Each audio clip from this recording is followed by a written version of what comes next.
കർത്താവിൻ്റെ പരിശുദ്ധമായ നാമം വാഴ്ത്തപ്പെടുമാറാകട്ടെ. അനുഗ്രഹീതമായ ഈ നല്ല പ്രഭാതത്തിനാണ് കർത്താവിന് സ്തോത്രം ചെയ്യുന്നു. ഈ പ്രഭാത സന്ദേശം കേൾക്കുന്ന എല്ലാ പ്രിയപ്പെട്ടവർക്കും വീണ്ടും വരുന്നവനായ ക്രിസ്തുയേശുവിൻ്റെ നാമത്തിൽ എൻ്റെ പ്രഭാത വന്ദനങ്ങളെ ഈ നിമിഷം അർപ്പിക്കുകയാണ്. പ്രാർത്ഥനയോടും ദൈവാശ്രയത്തോടും കൂടി ഈ സന്ദേശത്തിലേക്ക് നിങ്ങളുടെ ശ്രദ്ധയെത്തിയിരിക്കുന്നു. 51-ാം സങ്കീർത്തനം അതിൻ്റെ 8-ാമത് വാക്യം. സന്തോഷവും ആനന്ദവും എന്നെ കേൾക്കുമാറാക്കണമേ, നീ ഒഴിച്ച അസ്ഥികൾ ഉല്ലസിക്കട്ടെ. ഈ വാക്യങ്ങൾക്കാണ് ദൈവത്തിന് സ്തോത്രം ചെയ്യുന്നത്. 51-ാം സങ്കീർത്തനത്തിൻ്റെ പ്രത്യേകത നമുക്കറിയാം. ദാവീദ് ഒരു പാപത്തിൽ വീണുപോയ സമയം, പാപത്തിൻ്റെ ആഴത്തിൽ വീണുപോയ ദാവീദ്, അതിനെ സ്തോത്രം ഓർമ്മപ്പെടുത്തുന്ന നാഥാൻ എന്ന ദൈവത്തിൻ്റെ പ്രവാചകൻ. ആ ഓർമ്മപ്പെടുത്തൽ കേട്ട ദാവീദ് പാപത്തിൽ നിന്ന് മടങ്ങി വരാൻ ആഗ്രഹിക്കുന്ന രീതിയിൽ, അല്ലെങ്കിൽ തിരിച്ച് വിശുദ്ധിയിലേക്കോ ദൈവകൃപയിലേക്കോ ദൈവസന്നിധിയിലേക്കോ ദൈവ സാന്നിധ്യത്തിലേക്കോ മടങ്ങി വരണം എന്ന ആഗ്രഹത്തോടുകൂടെ പാടുന്ന സങ്കീർത്തനമാണ് 51-ാം സങ്കീർത്തനം. അതിൻ്റെ ആദ്യ വാക്യങ്ങൾ നമ്മൾ പഠിക്കുമ്പോൾ അതറിയാം, അല്ലേ? ദൈവമേ, എൻ്റെ ദൈവത്തക്കവണ്ണം എന്നോട് കൃപയുണ്ടാകണമേ, നിൻ്റെ കരുണയുടെ ബഹുത്വപ്രകാരം എൻ്റെ ലംഘനങ്ങളെ മായ്ച്ചു കളയണമേ. പാപം നമ്മുടെ എല്ലാവരുടെയും ജീവിതത്തിനകത്ത് വന്നുപെടാം, അല്ലേ? മനുഷ്യ സഹജമായി നമ്മൾ ആദാമ്യ വർഗത്തിൽപ്പെട്ടവരായതുകൊണ്ട് ആദാമ്യ പാപം പലപ്പോഴും നമ്മളിൽ വന്ന് പെടാറുണ്ട്. പലപ്പോഴും മനുഷ്യ സഹജമായ തെറ്റുകൾ നമ്മുടെ ജീവിതത്തിൽ വന്ന് വീഴുന്നതായിട്ട് നമ്മൾ മനസ്സിലാക്കപ്പെടുന്നത്. എന്നാൽ പാപത്തിൻ്റെ ശക്തി വലുതാണ്.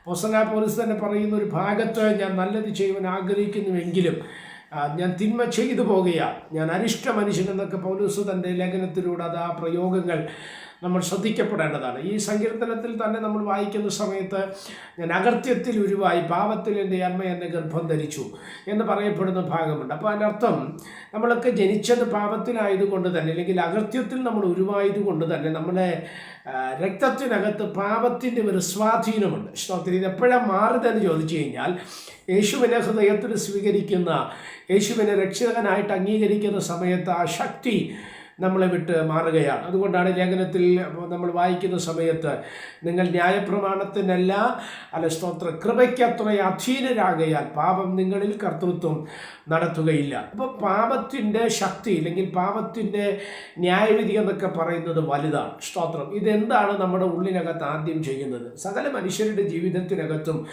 പാപത്തിൻ്റെ പ്രവൃത്തി വെളിപ്പെട്ടു പോയാൽ ആദ്യം അവൻ്റെ ഉള്ളിനകത്ത് നിന്ന് നഷ്ടപ്പെടുന്ന ഒന്നാണ് സന്തോഷവും ആനന്ദവും നഷ്ടപ്പെടുകയാണ്. സ്തോത്രം. ഹല്ലേലൂയ. അത് പിന്നെ നമ്മൾ എത്ര തന്നെ ക്രമീകരിക്കാൻ നോക്കിയാലും നമുക്കത് പറ്റത്തില്ല. അതുകൊണ്ടാണ് നമ്മളത് ശ്രദ്ധിച്ചാൽ അറിയാൻ പറ്റുന്നൊരു കാര്യമുണ്ട്. ഈ ചില ആൾക്കാരൊക്കെ പാപത്തിൻ്റെ പടുകുഴിയിൽ കിടന്നിട്ട് യേശുവിനെ ഹൃദയത്തിൽ സ്വീകരിച്ച്, യേശുവിനെ രക്ഷകനായിട്ട് അംഗീകരിച്ച്, യേശു കർത്താവെന്ന് ഏറ്റു പറയുന്ന സമയത്ത് അവരുടെ മുഖത്ത്, അവരുടെ ഹൃദയത്തിൽ വെളിപ്പെടുന്ന സന്തോഷം നിങ്ങൾ കേട്ടിട്ടുണ്ട്. പലരും പറഞ്ഞു കേട്ടിട്ടില്ലേ, ഇതുവരെ ഇല്ലാത്തൊരു സമാധാനം, ഇതുവരെ ഇല്ലാത്തൊരു സന്തോഷം, ഇതുവരെ ഇല്ലാത്തൊരു ആനന്ദം ഇതാണ്. ഇതിന് ചെയ്യാൻ കഴിയുന്ന യേശുവിന് മാത്രമേ ഉള്ളൂ, കേട്ടോ. സ്തോത്രം.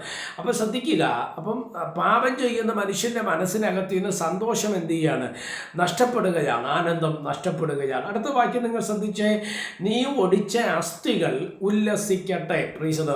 അപ്പം അവിടെ ഒരു അക്ഷരീകമായിട്ട് അസ്ഥികൾ ഒടിയുന്നൊരു വിഷയത്തെയല്ല നമ്മളവിടെ കാണുന്നത്. പാപത്തിൻ്റെ പരിണത ഫലമായി അസ്ഥി ഒടിഞ്ഞു പോയാൽ ഏത് തരത്തിലാണ് മനുഷ്യൻ്റെ ശരീരത്തിൽ വേദനയുണ്ടാകുന്നത്, ആ തരത്തിൽ പാപത്തിൻ്റെ ശക്തിയിൽപ്പെട്ട ദാവീദിൻ്റെ ഉള്ളിനകത്ത് അസ്ഥികൾ ഒടിയുന്ന തരത്തിലുള്ള വേദന പെടുകയാണ്. Praise the Lord.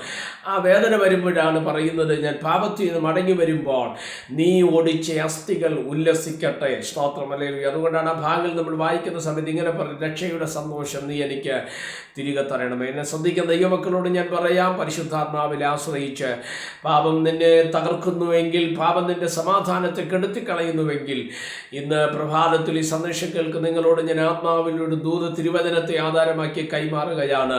പാപത്തിൻ്റെ ശക്തിയെ തകർക്കുവാൻ കഴിയുന്ന ഒരു നാമമേ ഉള്ളൂ, അത് യേശു കർത്താവിൻ്റെ നാമമാണ്. ആ യേശു നിന്റെ ഹൃദയത്തിൽ വന്നാൽ, നിന്റെ കുടുംബത്തിൽ വന്നാൽ, നിന്റെ തലമുറയുടെ മേൽ വന്നാൽ ഒരിക്കലും ശരിയാകത്തില്ലെന്ന് പറയുന്ന വിഷയങ്ങൾ, അസ്ഥികൾ ഒടിഞ്ഞു പോയതുപോലെ പാപത്തിൻ്റെ പങ്കിലമായ അവസ്ഥയിലേക്ക് പോയെങ്കിലും നിന്നെ തിരികെ എത്തിക്കാൻ കഴിയുന്ന ഒരു ദൈവമുണ്ട്. യേശുവിൽ വിശ്വസിക്കുക. പാപത്തിൻ്റെ ശക്തിയെ കർത്താവ് കെടുത്തി സന്തോഷമുള്ള സമാധാനമുള്ള ഒരു ജീവിതത്തെ ദൈവം നൽകി സഹായിപ്പെന്നൊക്കെ വണ്ണം ഇടവരട്ടെ. പ്രാർത്ഥിക്കാം. പരിശുദ്ധ പിതാവ്, ഈ സന്ദേശത്തിനാണ് സ്വാഗതം ചെയ്യുന്നു. ഈ സന്ദേശം കേൾക്കുന്ന എല്ലാ പ്രിയപ്പെട്ടവരെ തൃക്കരങ്ങൾ തരികയാണ്. അവിടുന്ന് ചെറുകടി മറയ്ക്കുകയും സഹായിക്കുകയും അനുഗ്രഹിക്കുകയും ചെയ്യേണ്ടതിനായി പ്രാർത്ഥിക്കുന്നു. സകല മഹത്വം കർത്താവിന് യേശുക്രിസ്തുവിൻ്റെ അധികാരമുള്ള നാമത്തിൽ പ്രാർത്ഥനകളെ കേൾക്കണം. സ്വർഗീയ നല്ല പിതാവേ, ആമേൻ. എല്ലാവരെയും ദൈവം അനുഗ്രഹിക്കട്ടെ. God bless you.